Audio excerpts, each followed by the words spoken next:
Nasunog at nabalot ng maitim na usok ang loob at paligid ng paaralang ito sa Basco, Batanes. Sa ngayon, inaalam ng mga bombero ang sanhi ng sunog na tumupok sa ilang silid-aralan. Tuluyang naapulang sunog bandang alas 3 ng hapon kanina. Wala namang naiulat na nasaktan o nasugatan. Mas mababa ang naitalang kaso ng rabies ngayon po kumpara sa parehong panahon noong 2024. Pero patuloy ang paalala ng Health Department na kapag nakagat ng hayop, agad magpabakuna lalo't hindi raw agad lumalabas ang sintomas ng rabies. Nakatutok si Dano Tingkungko. Ilan ito sa mga huling video ng 57 anyos na si Marky Torrado bago siya namatay noong March 3 dahil sa rabies. 4 na buwan matapos makagat sa daliri ng inampon nilang tuta. Naging na siyang mama nga magpa-inject kay akong mama taon nakagtan mo pod. Pagpa-inject ta mar, ingon gud siyang mamatay gud, mamatay mo ni ang sulti. Wala din siya na ako siya mapugos. Binakunahan kontra rabies sa mga nakasalamuhan niya.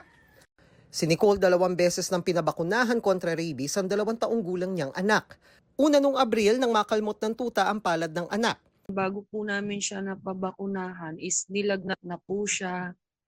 Tapos hindi po siya masyadong dumededeen kumakain po nung time na yon. Kaya medyo ano na po kami nung nataranta na. Pero tinurukan pa rin po siya. Pangalawang beses nito magbabagong taon nang hawakan daw ng anak ang ulo ng isang aso na biglang nagalit at sinugatan siya sa daliri.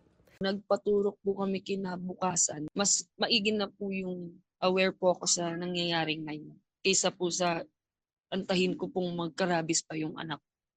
Sa datos ng Department of Health noong 2024, nasa 426 ang nagka-rabies. Lahat sila nasawi. Halos kalahati sa bilang na ito nakagat ng alagang may rabies. Mula Enero hanggang Marso, ngayon taon nagtala ang DOH ng 55 rabies cases, mas mababa kaysa 90 cases sa parehong taon noong 2024. Paalala ng DOH, alaga man o pet owner, mahalagang magpabakuna kontra rabies dahil nakamamatay ito at hindi raw laging lumalabas ang sintomas sa hayop na meron ito. Madalas na lumalabas ang unang sintomas ng rabies matapos ang 2 hanggang 3 buwan mula sa araw ng exposure o kagat. Pero pwede rin itong lumabas sa loob lang ng ilang linggo o kaya ay tumagal rin ng hanggang 1 taon. Nakukuha ang rabies sa kagat, kalmot o laway ng hayop na may rabies virus. Kasama sa sintomas nito ang lagnat, panghihina at pamamaga ng sugat.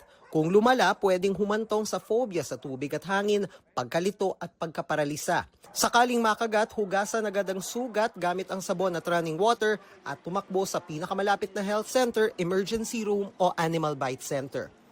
Para sa GMA Integrated News, Dano Tingkungko, nakatutok 24 oras.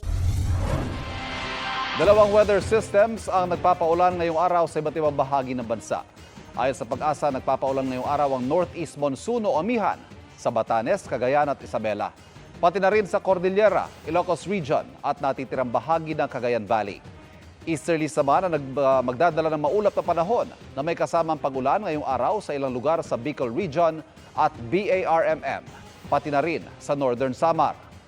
Yan din ang magpapaulan sa Metro Manila at natitirang bahagi ng bansa. Sa rainfall forecast ng Metro Weather, posible ang light to intense rains bukas sa ilang lugar sa Isabela, Cagayan, Quezon, Aurora at Zambales.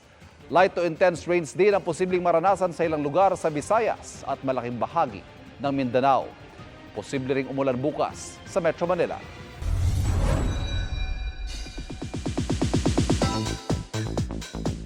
Nagbigay ng update sa upcoming Kapusong mega series na Encantadia Chronicles Sangre si Bianca Umali na ibinahagi rin ang fondness niya for reading. Narito ang aking chika. In her happy place si Bianca Umali sa Philippine Book Festival 2025. Certified bookworm si Bianca kaya tuwang-tuwa siya sa Book Fest kung saan na-showcase ang daan-daang Filipino authored books.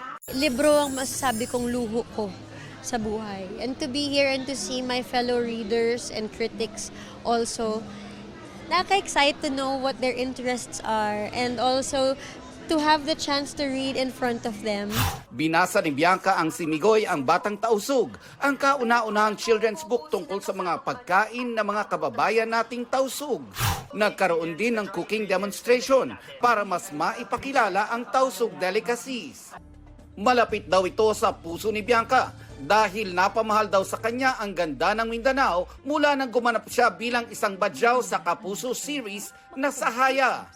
It is refreshing and it is boastworthy to have a book about their culture, about their food, about the color of their life.